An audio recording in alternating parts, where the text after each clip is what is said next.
तर याच्यासारखा जीवनातला दुसरा शुभ संकेत कोणताही नाही।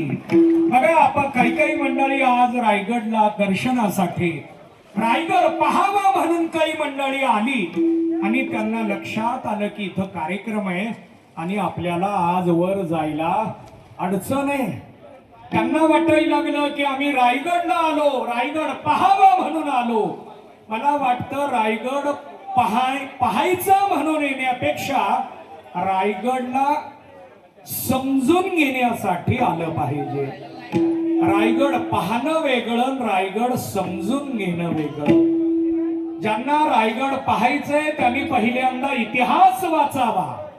रायगड पाहायचंय त्यांनी पहिल्यांदा छत्रपती शिवराय समजून घ्यावेत आणि नंतर रायगड पाहिला की आम्हाला दुर्गराज रायगड कळणार आहे।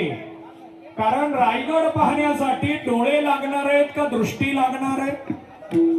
आम्ही डोळे घेऊन रायगडला यावं का दृष्टी घेऊन यावं? दृष्टी घेऊन रायगडला यावं का श्रद्धा घेऊन यावं?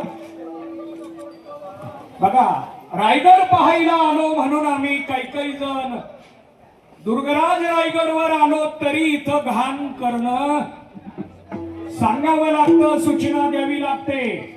रायगड हा आपला आत्मा आहे, रायगड हे आपलं अधिष्ठान आहे, रायगड हा आपला स्वाभिमान आहे आणि हा स्वाभिमान ज्यांच्या अंतःकरणात मरेपर्यंत होता त्यांना इतिहासानं मावळा असं संबोधलं।